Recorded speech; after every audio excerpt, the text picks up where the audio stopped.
हम आज के तारीख में समझते हैं कि वास्तव में गरीब की रहनुमाई करने वाला अगर कोई एक व्यक्ति है, देश की एकता अखंडता को बचाने वाला, धर्मनिरपेक्षता को बचाने वाला, जान देकर भी, जान अड़ाकर भी बचाने वाला कोई है तो उस व्यक्ति का नाम लालू प्रसाद है। शोषित रहा है, पीड़ित रहा है, सांस्कृतिक, सामाजिक, राजनीतिक, आर्थिक तौर पर, जाहिर बात है उसका एलोकेशन होगा। बयान देने से क्या होगा? आप इस्तीफा दीजिए, नीतिगत सवाल पर आप इस्तीफा दीजिए, जनता के बीच आइए, आपको एकदम गले से लगा लेगा लोग। शोषितों वंचितों ने भरी हुंकार, गद्दी छोड़ो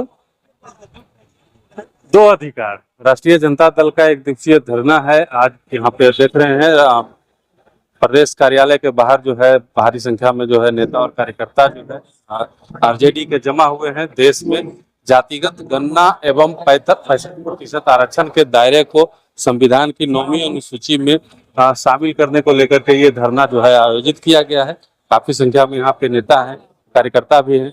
हम जानने की कोशिश करते हैं कि क्यों यह धरना जो है आयोजित किया गया है। अस्थामा के पूर्व विधायक सतीश कुमार और आरजेडी के प्रदेश उपाध्यक्ष भी हैं। धरना आयोजित किया गया है। धरना किया गया है कि पहली बात तो कि जातीय जनगणना मुकम्मल तौर पर किया जाए।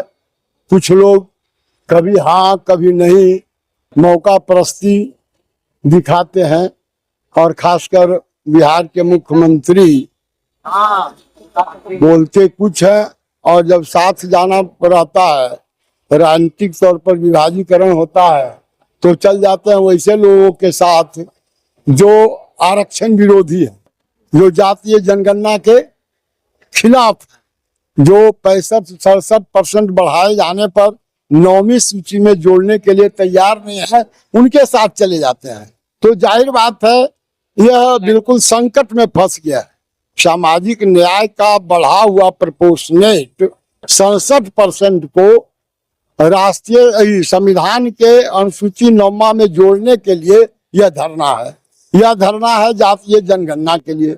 यह धरना है वैसे तमाम लोग जो दो नाव पर चढ़े हुए हैं उनको सामने लाने के लिए। क्यों चाहते हैं आप लोग की जातीय जनगणना हो? क्या फायदा इससे? जातीय जनगणना से पूरे देश के अंदर जो मेहनत कश जनता है, जो जातीय तौर पर जो शोषित रहा है, पीड़ित रहा है, सांस्कृतिक, सामाजिक, राजनीतिक, आर्थिक तौर पर, जाहिर बात है उसका एलोकेशन होगा। और सब लोग नहीं इस बात को समझ सकते, लेकिन आप तो समझते हैं पत्रकार लोग कि बजट में जो पैसे नीति आयोग एलोकेट करता है वह जात के आधार पर होता है। राज्यों का क्या सामाजिक समीकरण है उसके आधार पर पैसा का, बजट का एलोकेशन होता है, केंद्र के पैसे का बंटवारा होता है। जाहिर बात है हम उपेक्षित रहे हैं। जिसकी जैसी भागीदारी, जिसकी जैसी हिस्सेदारी उसकी वैसी भागीदारी वाली बात होनी चाहिए। और ये समाजवादियों का बहुत पुराना है, आप तमाम लोग जानते हैं। जननायक कर्पूरी ठाकुर हो, राम मनोहर लोहिया हो और बाद जयप्रकाश जी हो, चाहे बाद में चलकर आदरणीय लालू प्रसाद जी ने जिस तरह से सामाजिक न्याय के ध्वज को आगे लहराया और किसी भी हद तक जाने के लिए वो तैयार रहे कि हम गरीब गुरबा का साथ देंगे। और गरीब गुरबा का साथ देने का मतलब है कि आरक्षण का जो प्रावधान किया गया संविधान में कहीं से इधर उधर होना नहीं चाहिए। बीजेपी कह रहा है कि पहले आप लोग चाहते थे, विपक्ष चाहते थे धर्म के आधार पर देश को बांटना, अब जब वहां सफल नहीं हो पाई तो जाति के आधार पर देश को बांटने की साजिश है।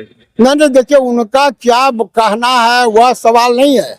देश की जनता अब समझ चुकी है, लोग समझ चुके हैं। जैसे आप देखते होंगे एक नेता है अपने यहाँ के जो कहते थे बिहार फर्स्ट, बिहारी फर्स्ट बनाएंगे। जाहिर बात है बिहार फर्स्ट, बिहारी फर्स्ट बनाने के लिए 90% ने 80-87% जो गरीब जनता ST, SC, OBC, EBC है उसको अलग, उससे अलग हटकर अगर आप जाते हैं चुनाव में, क्या हुआ?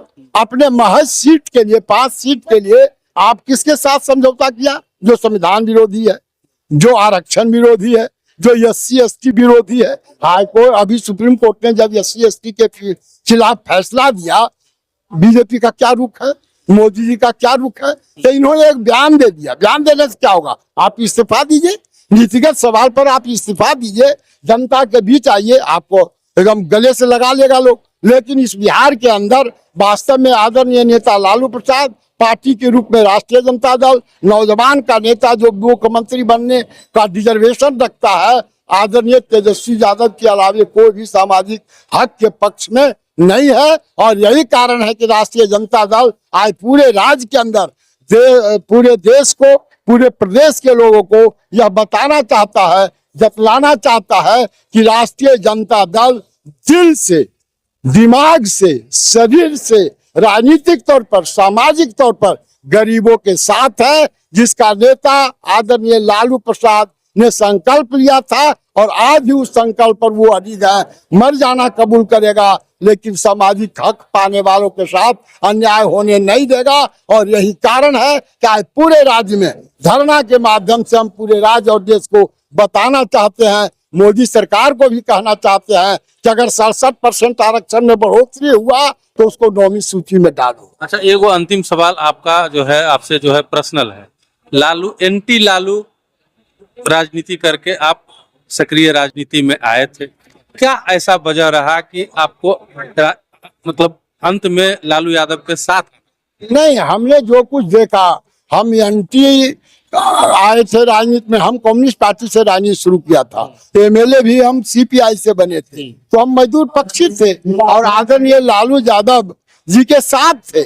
आप जानिए सीपीआई में 90 में जब 126 एमएलए इनका था, 26 एमएलए घट रहा था, जिस समय समता में आप आए, हाँ, उस समय तो एंटी लालू ही थे। नहीं, एंटी लालू नहीं थे, लेकिन कुछ मुद्दों पर हमारी भी मति थी। हम आज के तारीख में समझते हैं कि वास्तव में गरीब की रहनुमाई करने वाला अगर कोई एक व्यक्ति है, देश की एकता अखंडता को बचाने वाला, धर्मनिरपेक्षता को बचाने वाला, जान देकर भी, जान अड़ाकर भी बचाने वाला कोई है, तो उस व्यक्ति का नाम लालू प्रसाद है। और हमको लगता है कि शरीर के अंतिम कतरा तक हम लालू प्रसाद के नेतृत्व में, देश के हित में, गरीबों के हित में, देश के एकता अखंडता के हित में, संविधान के हित में हम खड़े रहेंगे और इसी संकल्प के साथ हम यहाँ आए।